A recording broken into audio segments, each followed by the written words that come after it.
Hello दोस्तों, welcome back to our YouTube channel. तो दोस्तों, मैं हूं सूरज मेहता और मैं हूं आप लोगों का प्लेसमेंट गाइड, जो कि आप लोगों को बताता हूं इस चैनल पे कि कैसे बीसी में आप लोगों को प्लेसमेंट लेना है।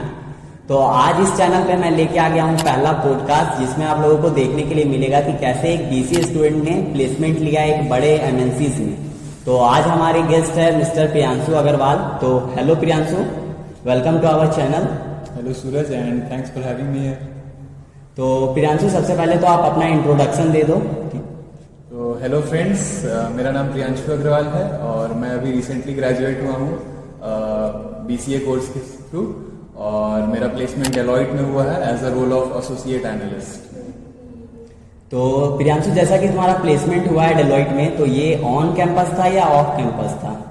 ये तो हमारा ऑफ कैंपस था। डेलॉइट ने अपना प्लेसमेंट निकाला था, लिंक्स वगैरह, तो उसी में हमने जाके अप्लाई किया और फिर उसी से हमारा फिर शॉर्ट लिस्टिंग हुआ, एक टेस्ट हुआ और फिर इंटरव्यू के बाद सिलेक्शन हुआ। तो जैसा कि तुम्हारा प्लेसमेंट हुआ है और जिस भी बैकग्राउंड से तुम बिलोंग करते हो, तो उस कॉलेज में क्या कल्चर था प्लेसमेंट का? क्या कंपनीज आती थी या फिर नहीं आती थी? तुमने कैसे प्लेसमेंट लिया, वो सब कुछ बताओ उसके बारे में थोड़ा। तो हमारा कॉलेज काफ़ी बड़ा तो नहीं था, एक टियर 3 कॉलेज था, सो काफ़ी बड़ी बड़ी कंपनीज तो नहीं आती थी, छोटी मोटी कंपनीज आती थी, तो वहाँ पे हम लोग अप्लाई करते रहते थे। बट काफ़ी अट्रैक्टिव पोजीशंस के लिए तो नहीं ही आती थी, तो ज़्यादा इंटरेस्ट नहीं था उसमें। तो हमने बाहर से फिर आउट कैंपस ही ज़्यादा अप्लाई किया। इंडिया में मोस्ट कॉलेजेस में आपको यही मिलेगा कि आपको बाहर से ही फिगर आउट करना पड़ेगा, एक्टिव रहना पड़ेगा। तो बाहर से ही हमने अप्लाई किया। जब डेलॉइट का आया रिक्रूटिंग, तो हम लोगों ने अप्लाई किया और फिर उसी से सिलेक्शन हुआ। तो तुमने प्रिपरेशन के लिए लगभग कितना टाइम लिया था और कब प्रिपरेशन स्टार्ट किया था अपने कॉलेज में? तो वो उसके बारे में थोड़ा बताओ, और क्या क्या तुमने प्रिपेयर किया था उसको भी बताओ हमारे व्यूअर्स को। सो प्रिपरेशन के लिए तो देखिए, एज अ बीसीए स्टूडेंट आपको रीजनिंग और मैथ्स वगैरह का टेस्ट होता है, एप्टीट्यूड टेस्ट होता है, तो उन सब चीज़ों के लिए आपको प्रिपेयर करना पड़ता है। तो वो हमने बहुत सारे वेबसाइट्स वगैरह, यूट्यूब ट्यूटोरियल्स वगैरह से देख के ही मैंने प्रिपेयर किया। और लास्ट के सेमेस्टर में, फिफ्थ सेमेस्टर में भी आपका है कि मैंने प्रिपरेशन करना शुरू किया और फिर उसी से हुआ। बाकी आपका जो टेक्निकल क्वेश्चंस आते हैं वो तो आपके कॉलेज सिलेबस में जो आपको पढ़ाया गया उसी से रहता है, उसी से पूछा जाता है। वही बेसिक टॉपिक जैसे कि नेटवर्किंग, ऑपरेटिंग सिस्टम, डेटाबेस, तो इन सब टॉपिक, ऑब्जेक्ट ओरिएंटेड प्रोग्रामिंग, इन्हीं सब टॉपिक से पूछा जाता है। सो इसी से हम लोगों ने कॉलेज के दौरान भी जो प्रिपेयर किया था उसी ने हेल्प किया हमारा। थोड़ा अपना इंटरव्यू के बारे में बताओ कि जैसे कि अगर कोई बीसीए स्टूडेंट है और इंटरव्यू में गया हुआ है, तो उसको कौन से टॉपिक्स पे फोकस करना चाहिए? तुमने किस टॉपिक्स में फोकस किया था, या ऐसा कौन सा इंपॉर्टेंट टॉपिक्स है जो कि इंटरव्यूअर पूछते ही हैं बीसीए में? जरूर।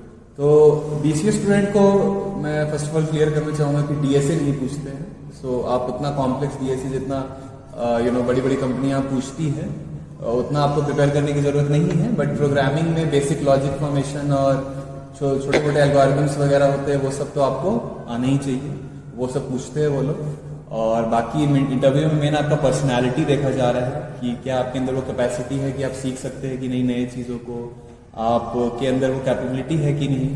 और आपका सॉफ्ट स्किल्स बहुत इंपॉर्टेंट होता है, आप कैसे प्रेजेंट करते हैं अपने आप को, कैसे आपका स्पीकिंग स्किल्स है, और सिचुएशंस को आप कैसे हैंडल करते हैं, ये सब। और रही बात टेक्निकल क्वेश्चंस की, तो एक तो कोडिंग में आपका बेसिक क्वेश्चंस हो गया, और दूसरी बात operating systems, database, object oriented programming, इन सब से आपका क्वेश्चंस पूछता है इंटरव्यूअर। अच्छा, यहाँ पे कोडिंग कितना मैटर करता है बीसीए स्टूडेंट्स के लिए? बहुत एक्सपर्ट होने की तो आपको जरूरत नहीं है, but as a BCA student अगर आप अपने आप को प्रेजेंट कर रहे हैं तो बेसिक कोडिंग तो आपको बिल्कुल एक्सपेक्ट किया जाएगा, आपको आना चाहिए। बहुत एडवांस तो मैं नहीं बोलूँगा, बट बेसिक लेवल पे बेसिक एल्गोरिथम, सर्चिंग, सॉर्टिंग, ये सब वगैरह आप कर लेने चाहिए, ठीक है। और बेसिक क्वेश्चन जैसे कि हैकर रैंक वगैरह पे जो बेसिक लेवल के क्वेश्चंस होते हैं उन सबको आपको कर पाना चाहिए, ऐसा होना चाहिए। और जैसे हमारे व्यूअर्स जो है सारे बीसीए स्टूडेंट्स ही हैं, तो उनका काफ़ी डाउट होता है कि कम्युनिकेशन स्किल्स कितना मैटर करता है। तो आप अपने तरफ से बताओ कि कम्युनिकेशन स्किल्स या सॉफ्ट स्किल्स कितना मैटर करता है हमारे इंटरव्यू में या फिर आगे के लाइफ में, तो उसके बारे में भी थोड़ा बताओ। कम्युनिकेशन, सॉफ्ट स्किल्स वगैरह जो हो गया, बस इंटरव्यू पर्सपेक्टिव से ही नहीं, आप कहीं जॉब भी करने जाएंगे तो वहाँ तो सबसे इम्पोर्टेंट चीज़ है किसी भी आदमी का जो ग्रोथ है उसके हार्ड स्किल्स पे बाद में और उसके सॉफ्ट स्किल्स पे पहले डिपेंड करते हैं। तो कम्युनिकेशन स्किल्स और आपका presentation skills, soft skill, body language, ये सब चीज़ बहुत ज़्यादा मैटर करता है। तो जिससे कि आप फ्यूचर में भी, बस इंटरव्यू के लिए ही नहीं, फ्यूचर में ग्रोथ के लिए भी बहुत इंपॉर्टेंट है। तो उस पर तो आपको बिल्कुल ही काम करना पड़ेगा। तो प्रियांशु, काफी अच्छा एक्सपीरियंस है आपका डेलॉइट का। तो आपसे पूछना चाहता हूँ कि आपने और कहाँ कहाँ अप्लाई किया था और कहाँ से सिलेक्शन आया है, कहाँ से रिजेक्शन आया है, क्या आपको रिजेक्शन भी फेस करना पड़ा है? काफी व्यूअर्स हैं हमारे जिनको कि रिजेक्शन भी फेस करना पड़ता है, तो डिमोटिवेट हो जाते हैं, तो उनके लिए कुछ आप बोलें। देखिए, डिमोटिवेट होने की ज़रूरत नहीं है, बहुत सारे अपॉर्चुनिटीज़ आपको मिलेंगे। अप्लाई तो हम लोग करते ही रहते हैं, हर जगह अप्लाई करते हैं, तो मोस्ट ऑफ द प्लेसेस से आपको रिप्लाई बैक नहीं ही आएगा। लिंक्डइन वगैरह पे या कंपनी के वेबसाइट्स वगैरह पे हम लोग अप्लाई करते रहते हैं। तो जैसे डेलॉइट में हुआ, मेरा टीसीएस में भी सिलेक्शन हुआ था, और एक हमारे ही सिटी में एक स्टार्टअप है, तो वहीं पे मैं पिछले 6 मंथ से वहाँ पे काम भी कर रहा था। तो वहाँ पर भी मैंने अप्लाई किया, तो बाय लक वो उन्होंने एक्सेप्ट कर लिया, तो मैं इंटरव्यू दिया तो मेरा सिलेक्शन हुआ। तो आप ऐसा कर सकते हैं, जो एडिशनल आपके अंदर स्किल्स है वो सब आप अप्लाई करते रहिए, कहीं ना कहीं आपका हो जाएगा। तो जैसा कि आपने बताया कि आप एक स्टार्टअप में काम कर रहे हैं, आपका 6 मंथ का एक्सपीरियंस भी है, तो आपको वहाँ पे काम करके क्या लगा? आप रियल वर्ल्ड प्रोजेक्ट में जैसे काम कर रहे थे कहीं स्टार्टअप पे, तो उसके बारे में भी थोड़ा बताओ कि क्या। हाँ, तो सूरज, वहाँ पे मुझे अच्छा एक्सपीरियंस रहा। रियल वर्ल्ड प्रोजेक्ट पे काम करने को मिला। तो जब आप एक ऐसे प्रोजेक्ट पे काम करते हैं जो उसको रियल यूजर्स यूज कर रहे हैं, तो उसका एक्सपीरियंस काफ़ी अलग रहता है। काफ़ी आपको बग्स मिलते हैं, आपके कोडिंग प्रैक्टिसेस में आपको गलतियाँ मिलती हैं। काफ़ी अच्छा एक्सपीरियंस रहा। मैं तो एडवाइस करूँगा कि अगर किसी स्टार्टअप में अगर आपको अपॉर्चुनिटी मिलता है तो बिल्कुल जाइए। मैं तो as a full stack developer गया था वहाँ पे, सो अच्छा एक्सपीरियंस रहा ओवरऑल, काफ़ी कुछ सीखने को मिला।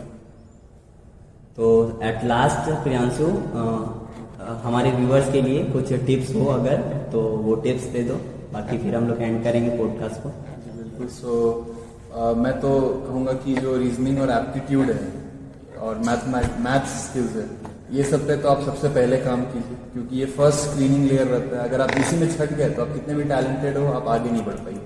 किसी भी एमएनसी की अगर मैं बात कर रहा हूँ जो बीसीए स्टूडेंट्स को हायर करते हैं, तो सबसे पहला तो राउंड है आपको, वो रीजनिंग राउंड, एप्टीट्यूड राउंड है, उन्हीं में आपको पहले करना पड़ेगा।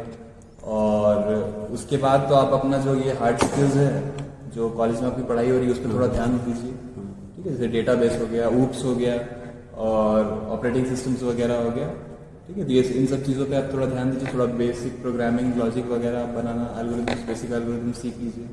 ठीक है, और अपने सॉफ्ट स्किल्स पे काम कीजिए, इंग्लिश पे काम कीजिए। इंग्लिश तो सबसे ज़्यादा ज़रूरी है, क्योंकि आईटी सेक्टर में English is a common language, तो उससे तो आप बिल्कुल नहीं भाग सकते, वो तो एकदम एब्सोल्युटली मस्ट।